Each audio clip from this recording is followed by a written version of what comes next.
Bertemu kembali, Saudara. Sidang pra-peradilan penetapan Peggy hari ini tiba pada bagian simpulan. Sidang hari ini hanya berlangsung singkat, sekitar 7 menit. Hakim Tunggal Eman Sulaiman berjanji akan memutus sidang pra-peradilan Peggy Setiawan pada Senin depan, 8 Juli 2024 dengan objektif. Hakim menegaskan tidak punya kepentingan dalam perkara itu dan tidak ada tekanan dari pihak manapun. Acaranya putusan sidang saya dan nyatakan itu. Kepercayaan yang saudara berikan tidak akan saya hianati dari kedua belah pihak. Itu ya kunci. Sudah dari awal saya katakan saya tidak punya kepentingan dalam perkara ini. Saya akan memutus dengan objektif. Tidak ada yang namanya tekanan dari manapun, saya abaikan kalaupun ada. Saya akan objektif, saya akan memberikan putusan yang terbaik. Terbaik ini bukan terbaik untuk pemohon, bukan juga terbaik untuk termohon, tapi terbaik untuk Indonesia. Amin. Ya. Amin. Ya. Ibu Peggy Kartini berharap hakim mengabulkan gugatan pra-peradilan Peggy sehingga Peggy bisa bebas. Ibu Peggy kemarin juga sempat bertemu Peggy di tahanan. Peggy hanya mengucapkan terima kasih kepada pihak yang membantunya. Ya, harapan saya sih semoga dikabulkan semua permohonan supaya Peggy cepat dibebaskan. Bu, tadi kan sempat jenguk Peggy, Bu, gimana kondisi Peggy? Ya alhamdulillah Peggy sekarang agak kurus cuman ya lumayan sekarang sehat, dia bersemangat ya. Kemarin apa yang dibicarakan dengan Peggy? Ya biasa hanya memberi support biar Peggy kuat gitu aja. Ada yang disampaikan Peggy kepada Ibu kemarin? Ya Peggy cuman mengucapkan terima kasih. Di lain pihak, tim hukum Polda Jawa Barat menolak dalil gugatan sidang pra-peradilan Peggy Setiawan selaku pemohon. Penetapan tersangka Peggy sudah sah menurut hukum dan telah melewati gelar perkara. Jadi pada hakikatnya kami menolak dalil-dalil apa yang disampaikan oleh para pemohon, ya, mulai dari pemeriksaan para saksi, kemudian ahli pun dari pihak mereka juga sama mendukung kami. Sebelum sidang putusan Senin pekan depan, Hakim Tunggal Eman Sulaiman tidak punya kepentingan dalam perkara itu. Ya, itu yang disampaikan dalam sidang dan ditambahkan tidak ada tekanan dari pihak manapun sehingga Hakim Eman tidak akan masuk angin dalam putusan sidang pra-peradilan Peggy Setiawan. Lebih lengkap kami akan tanyakan langsung kepada pakar hukum pidana Jamin Ginting. Pak Jamin, selamat sore. Selamat sore, Mas Noval.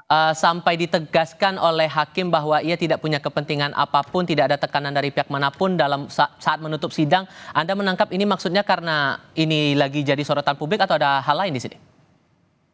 Ya, tentu dia harus independen. Dia tidak boleh imparsial, memihak salah satu pihak.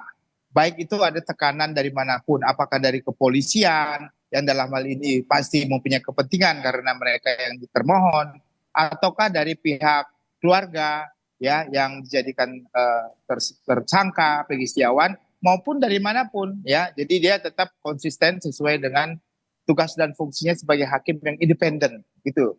Jadi benar apa yang dikatakan itu harus begitu. Justru kalau dia memihak ya tentu independensi dari hakim itu sudah tercoreng. Berarti hakim pengadilan bisa diintervensi oleh pemerintah atau polisi gitu atau masyarakat sebagai pemohon. Nah, ini hal-hal yang lumrah lah ya yang kita dengar ini, itulah pernyataannya. Walaupun nanti di belakang kita nggak tahu gimana intervensi ada dari pemerintah atau apa, kita nggak tahu kan. Kadang-kadang ada aja tiba-tiba di telepon terakhir sebelum ini kan, bisa jadi seperti itu. Tapi walaupun ada telepon ada apa, dia tetap aja harus konsisten gitu. Jangan takut gitu karena hakim kan itu harus konsisten gitu. Tapi kalau melihat dari proses pembacaan dalil dari kedua belah pihak, menghadirkan saksi dan ahli masing-masing, sejauh mana kemungkinan Anda menangkap proyeksi dari putusan hakim ini ke depan? Kalau saya ditanya,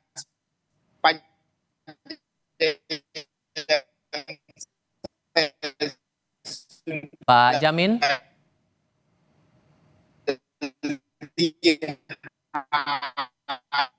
Oke, kami coba perbaiki dulu komunikasi kami dengan Jamin Ginting, ahli hukum pidana. Langsung dan saya baca putusan. Pak Jamin, mohon maaf saya harus juga, potong dulu. Saya mau memastikan dulu suara saya terdengar Ya, jelas, halo? Pak Jamin. Ya, kedengeran? Nggak kedengeran. Bentar. Halo? Ya. Oke. Oh, Oke, oh, ya, silakan dilanjutkan lagi, Pak. terdengar Boleh jelas. diulang lagi dari awal, Pak? Silakan. Apa terdengar ya? Ya.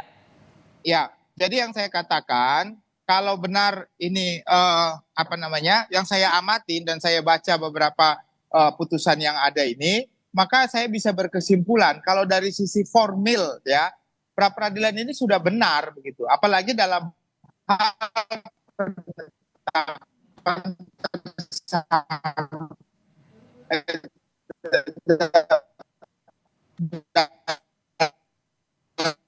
dalam hal penyitaan ya, bermasalah yang masih diperdebatkan, penetapan tersangka itu harus terlebih dahulu diperiksa sebagai saksi, baru boleh ditetapkan sebagai tersangka. Oke. Dengan 2 alat bukti ya, bukan bukti yang cukup. Ada perbedaan norma antara bukti yang cukup dengan alat bukti.